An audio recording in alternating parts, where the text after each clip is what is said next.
Before we get into it, just a little bit about me. So I moved out to Maryland about a year ago with everyone in this picture to start a fellowship group at the University of Maryland. Woo! Woo! That's right. All right, good. And then a fun fact about me is that in college I used to have a fro. This is a really long time ago. Anyway, moving on. So just like you guys, I grew up going to church, and though I remember a time where I made a decision to follow God, I never really distrusted or didn't believe that God existed. It was something I always kind of assumed, right? Because that truth was just never really challenged for me. But then I got to college, and man, in college did that truth get tested as I encountered people who had different worldviews and who didn't have that assumption. And so I'm hoping that some of the answers that I found in college that helped me with my faith will help you guys on your journey to knowing and believing in God. Okay, so before we get started, I want to give you guys 1 minute to kind of try to answer this question for yourself. So if you were to try to answer this question, how can I believe in the God I cannot see? How would you go about it? So just to get you guys' brains flowing a bit. So, all right.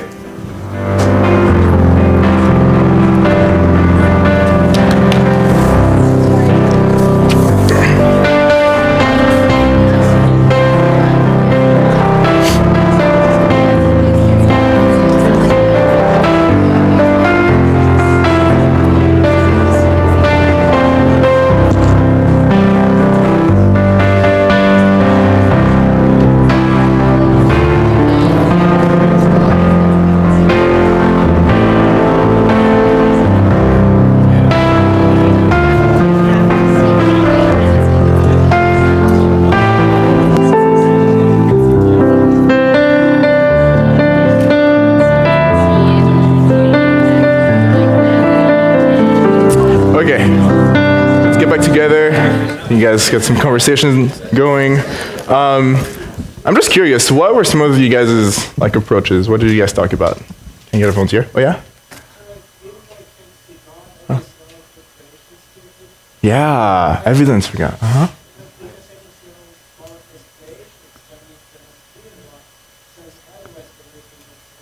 Yeah, that's one way to approach it. It's through talking about the evidence for God. So even though it's a big question, two main approaches that you could go about it is by just talking straight up about the evidence, or you can talk about how you build beliefs in the real world and how that process can be applied to God, right? And so this is sort of more of the approach I will be going through today. So before we get started, actually, I want to address one assumption that is behind this question: how can I believe in a God I cannot see? Right? It seems that the person who's asking this question is saying, okay, I want to believe in God, but then, God, I can't see him, right? And I can't believe in things I can't see, right? But is that really true to reality, right? That you cannot believe in things that you can't see? No, right? There are many things in life, in reality, that we believe in, even though we haven't witnessed them for ourselves. And so we'll talk about three areas of life that have things that we don't necessarily see but believe in. So the first one is history. All right, who can tell me when the Declaration of Independence was signed? Which year? 76, right? 1776. All right, that's good. Whew. All right, I'm happy you guys know. But how do you know? Were you there? Did you see it get signed? Right? No, you don't have personal witness of it, right? I guess you could look at, go to Philadelphia and look at, a copy of the Declaration, but it could be made up, right? You don't know for sure. You weren't there to see it, right? But still, you believe that it did happen, and it's part of reality that we accept, right? So that's one. History is one realm, I guess, of reality that we accept without having a personal witness of it. Next up, science. All right, who here knows what an electron is? Okay, all right, okay. I guess most of you guys know an electron. It's a very small particle that makes up an atom, which makes up matter, like pretty much everything you see, right? But who has actually seen an electron? No, actually, sorry.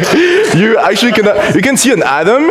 So atoms have been observed in life, but electrons actually cannot be seen. So people build statistical models and to get a sense for the probability of where an electron will be, but no one has actually seen one. So, but yet, in science, in modern science, the existence of an electron is accepted. So it's part of reality that you accept that, even though we don't see it, we don't have personal witness of it. Next up, emotions. All right, who can put love in a bottle here? Has anyone seen an emotion in a bottle before? No, right? Maybe you've seen evidence of love, like someone caring for you, someone saying nice to you, or being nice to you, but you've never seen the emotion just flowing in the air, right? Although, emotions are real, right? So these are all aspects of reality and of life that we don't see, but we believe to be real. Okay, so now let's talk about what the definition of a belief is. So according to Merriam-Webster, a belief is the conviction of truth of the statement or the reality of some being or phenomenon, especially when based on examination of evidence. All right, that was a mouthful, right? So let's unpack this a bit. So what is a conviction of truth? So it's having a good amount of certainty that something is true, something did happen, or something exists, right?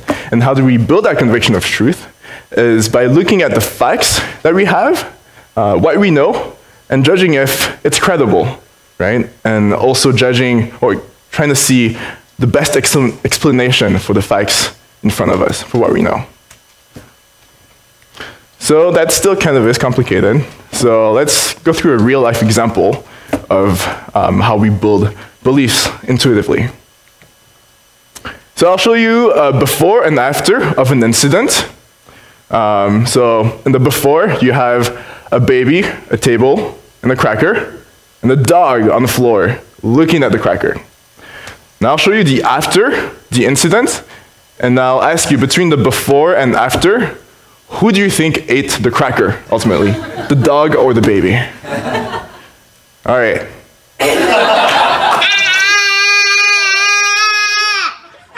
All right, that was sad. So who do you think ate the cracker, ultimately? All right, yeah, but did you see it? No, right? Well, let's see what actually happened. It's kind of cute.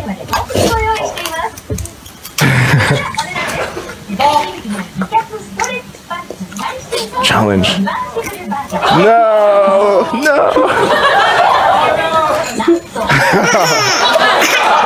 So cute. All right. So, all right, you're right. The dog actually ate the cracker, but we built that belief even though we actually had not seen what happened in between, right? And we did that using the facts that we had. So the facts that were that, before, in the before scene, we had, the baby holding a cracker in his hand, and the dog on the floor looking intently at the cracker. And after that, we had the baby was crying, the dog was no longer on the floor, but on the table, and the dog was eating the cracker bits on the table, right? And so that was enough for us to kind of come to the conclusion that, hey, most likely the dog ate the cracker. So, and again, so we use reason to kind of rule out other possibilities, like the cracker ultimately just exploded, and the dog shielded the cracker. I don't know. Like, we came to the most plausible explanation using reason. Okay, so again, we said that beliefs are made up of, again, reason and facts, right? So what are the types of facts or types of knowledge that we have in the world, usually, that we encounter and we use? So the first type is propositional knowledge, or propositional truth, I guess. And so these are facts or statements that can be true or false. So if I told you that there are some birds out there that can fly at more than 100 miles per hour, I can tell you that, and now you know that there are some birds out there, and it's true. There's some birds who can fly at more than 100 miles per hour. Or if I told you that coffee beans actually came from fruits, right? They're part of, well, they come from berries, some types of berries, right?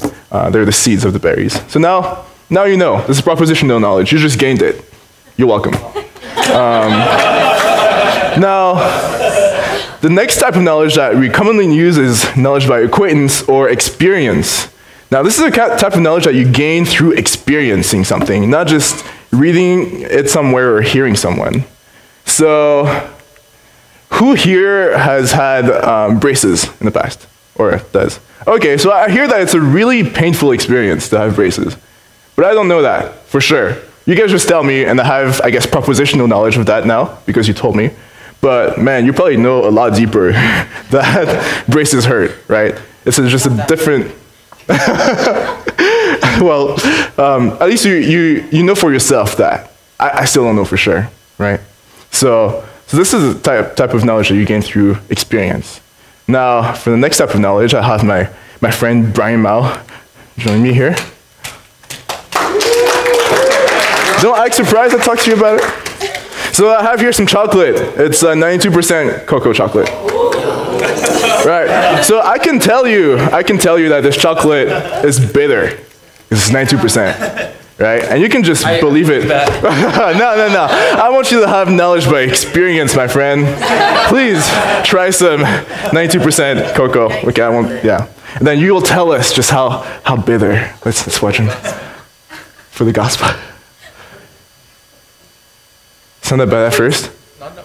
Oh, yeah, exactly. All right. It's the aftertaste. I'm sorry, you're gonna need some water. You're gonna need some water pretty soon, but thank you for the gospel. So now, I told you guys that this chocolate is bitter, right? And you guys have, I guess, propositional knowledge of that. But man, Brian Mao over there drinking his water, he knows by experience that this chocolate is bitter, right? So these are the two types of knowledge that we commonly use in the world and to build beliefs. So applying this to God. So just using propositional knowledge or evidence, as was mentioned earlier, we can actually come to find that, concluding that God exists, or building the beliefs that God exists, is pretty reasonable and pretty rational, actually. So I have a quick video that will kind of help explain that. It'll go through one of the main lines of arguments using evidence for God's existence. So, in 1966, Time magazine ran a cover story asking, "Is God dead?" The cover reflected the fact that many people had accepted the cultural narrative that God is obsolete, that as science progresses, there's less need for a God to explain the universe. It turns out, though, that the rumors of God's death were premature. In fact, perhaps the best arguments for his existence come from, of all places, science itself. Here's the story. The same year Time featured its now famous headline, the astronomer Carl Sagan announced that there were two necessary criteria for a planet to support life: the right kind of star and a planet the right distance from that star. Given the roughly octillion planets in the universe, that's one followed by 24 zeros, there should have been about septillion planets, that's one followed by 21 zeros, capable of supporting life. With such spectacular odds, scientists were optimistic that the search for extraterrestrial intelligence, known by its initials SETI, an ambitious project launched in the 1960s, was sure to turn up something soon. With a vast radio telescopic network, scientists listened for signals that resembled coded intelligence. But as the years passed, the silence from the universe was deafening. As of 2014, researchers have discovered precisely bupkis, nada, zilch, which is to say zero followed by an infinite number of zeros. What happened? As our knowledge of the universe increased, it became clear that there were, in fact, far more factors necessary for life, let alone intelligent life, than Sagan supposed. His two parameters grew to 10, then 20, and then 50, which meant that the number of potentially life-supporting planets decreased accordingly. The number dropped to a few thousand planets and kept on plummeting. Even SETI proponents acknowledged the problem. Peter Schenkel wrote in a 2006 piece for Skeptical Inquirer, a magazine that strongly affirms atheism, "In light of new findings and insights, we should quietly admit that the early estimates may no longer be tenable." Today, there are more than 200 known parameters necessary for a planet to support life, every single one of which must be perfectly met or the whole thing falls apart. For example, without a massive gravity-rich planet like Jupiter nearby to draw away asteroids, Earth would be more like an interstellar dartboard than the verdant orb that it is. Simply put, the odds against life in the universe are astonishing. Yet, here we are, not only existing, but talking about existing. What can account for it? Can every one of those many parameters have been perfectly met by accident? At what point is it fair to admit that it is science itself that suggests that we cannot be the result of random forces? Doesn't assuming that an intelligence created these perfect conditions in fact require far less faith than believing that a life-sustaining Earth just happened to beat the inconceivable odds? But wait, there's more. The fine-tuning necessary for life to exist on a planet is nothing compared with the fine-tuning required for the universe to exist at all. For example, astrophysicists now know that the values of the four fundamental forces, gravity, the electromagnetic force, and the strong and weak nuclear forces, were determined less than 1/1,000,000th of a second after the Big Bang. Alter any one of these four values ever so slightly, and the universe as we know it could not exist. For instance, if the ratio between the strong nuclear force and the electromagnetic force had been off by the tiniest fraction of the tiniest inconceivable fraction, then no stars could have formed at all. Multiply that single parameter by all the other necessary conditions, and the odds against the universe existing are so heart-stoppingly astronomical that the notion that it all just happened defies common sense. It would be like tossing a coin and having it come up heads 10 quintillion times in a row. I don't think so. Fred Hoyle, the astronomer who coined the term Big Bang, said that his atheism was greatly shaken by these developments. One of the world's most renowned theoretical physicists, Paul Davies, has said that the appearance of design is overwhelming. Even the late Christopher Hitchens, one of atheism's most aggressive proponents, conceded that without question the fine-tuning argument was the most powerful argument of the other side. Oxford University professor of mathematics, Dr. John Lennox, has said, "The more we get to know about our universe, the more the hypothesis that there is a creator gains in credibility as the best explanation of why we are here." The greatest miracle of all time is the universe.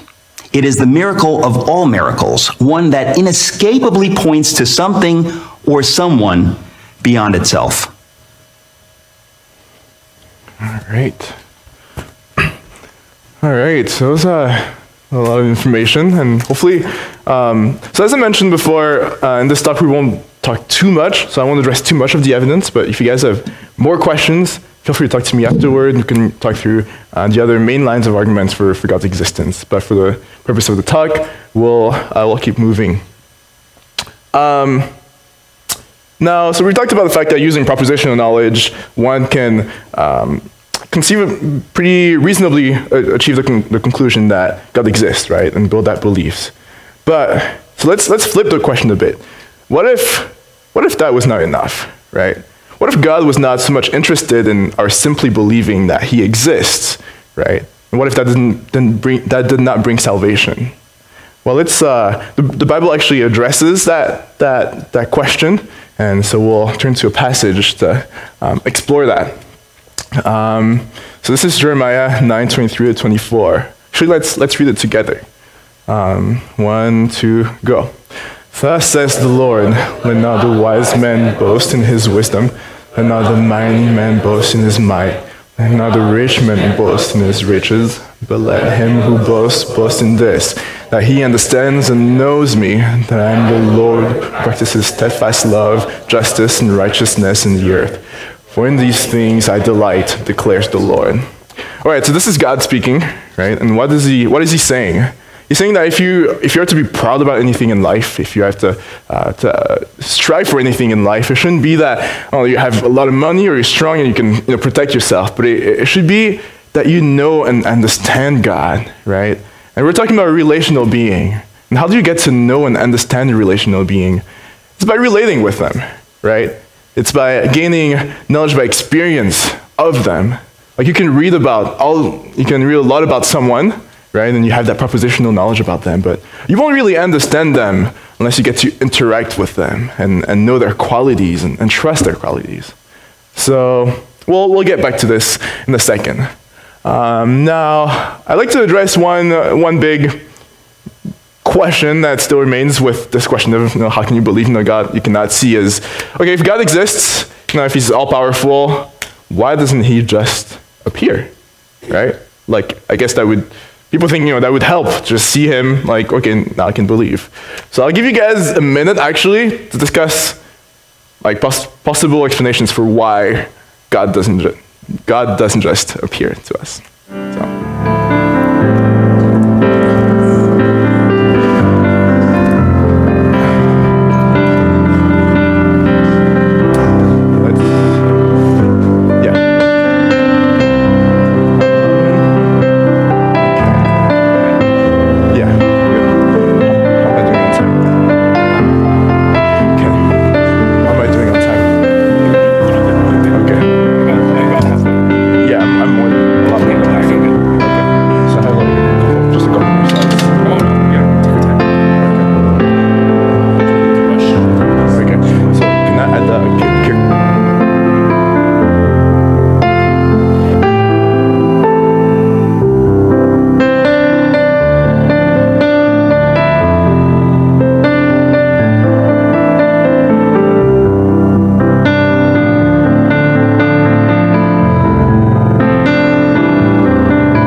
So why doesn't God just appear? Well, people have thought about this question, and actually, do you guys know The Onion, like the newspaper, the media? Okay, it's a satirical newspaper, and they made a video about someone interviewing God, and it kind of helps us to kind of see and kind of flesh out, if we were to see God for ourselves, like what would that possibly look like? Tonight, something truly extraordinary. I've been afforded the divine privilege to sit down with, in an exclusive interview, our celestial creator, God.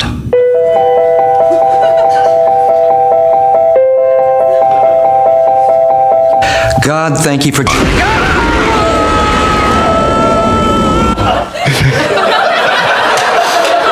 All right. There's actually more to this video where he goes like, I'm sorry. Yeah, so it's pretty funny, right? But I think the point that they're trying to make through this video is actually pretty clear, right? And it's the same point that my friend Sam was making earlier. It's the fact that if we're talking about seeing like the Almighty Creator, like the being who created not only the earth but the whole universe, like the most holy being in existence. Like, actually, do we really think that we would be able to stand in his presence, in his holiness, and just be okay, right? No, it seems that actually such an experience would possibly lead us further from God. Actually, it happened a couple of times in the Bible where God appeared to people, right? And their response was similar to this guy. It was, I'm sorry. And yeah, so that's just because standing in the presence of such holiness would be pretty hard, actually, and could lead us further from God. And so I have another video that kind of goes through another point for possibly why God doesn't just appear to us.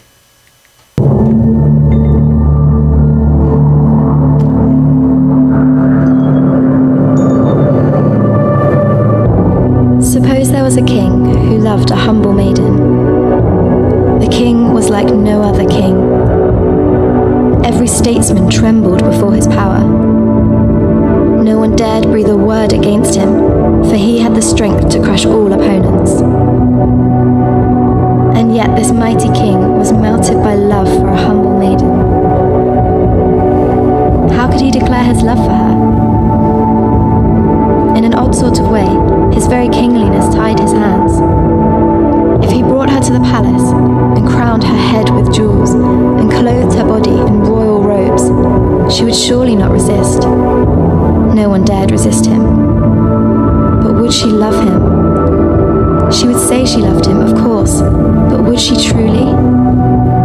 Or would she live with him in fear, nursing a private grief for the life she had left behind? Would she be happy at his side?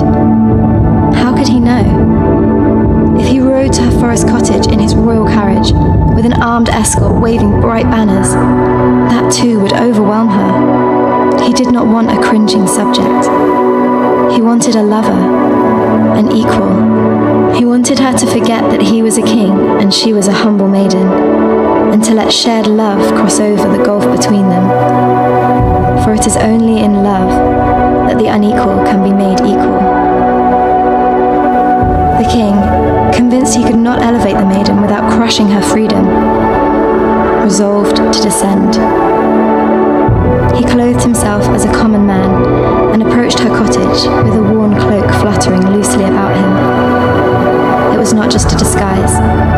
The king took on a whole new identity. He renounced the throne to declare his love and to win mine. Alright, okay, I know this is kind of cheesy, sorry. But hey, so this was a story of a king trying to get to know and to get the love of a woman in his kingdom, right? And but he was worried that the fact that because he was a king, he wouldn't be able to get her genuine love, right? That because of his power and his status, that instead of loving him, she would love either his power, or maybe she would just be afraid of him and just serve him out of fear, right? And not genuinely love him. And so do you see how that could be applied to a relationship with God and our coming to know and believe in and relate with God, right? If he were to just appear in his power, that possibly we would be serving him more out of fear than out of genuine love, right? And that his power would actually get in the way of our relating with him.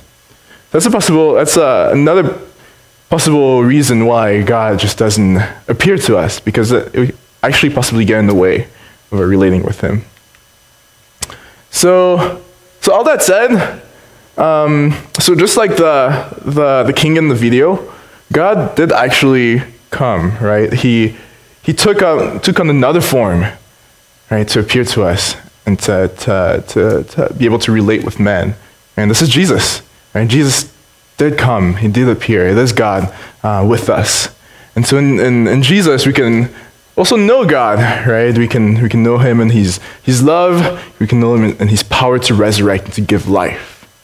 So in closing, just wanted to kind of recap and to say that hopefully you guys were able to, through this talk, gain just a deeper understanding for the fact that through evidence and reason, we can actually achieve belief in God. But much more, I hope that also through this talk that you're able to see that what God actually ultimately desires, it's so much more, right? So much more than simply believing that he exists. Like for me, growing up in the church, I grew up, again, believing in him and knowing stories about him from the Bible and going to church on Sundays. And I thought it was good. I was like, God and I, we're okay, we're set, right? But no, right?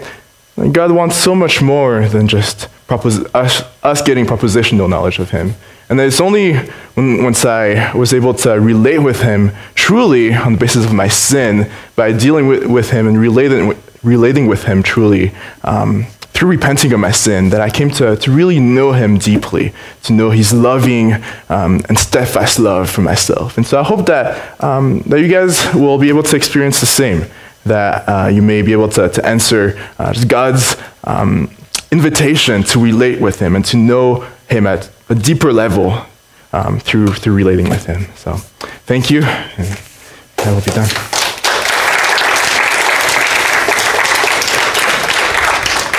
Okay, thank you, Fred, for that talk. Okay, so I know you guys are hungry. Who's hungry here? Oh yeah. Okay, so I'm hungry too. So let's just take like 2 minutes. One takeaway point, something from Fred's talk that you want to just jot down. Could be more than one thing, but at least just one thing that you want to learn and remember. And then we'll head over to lunch at 11:55. Okay.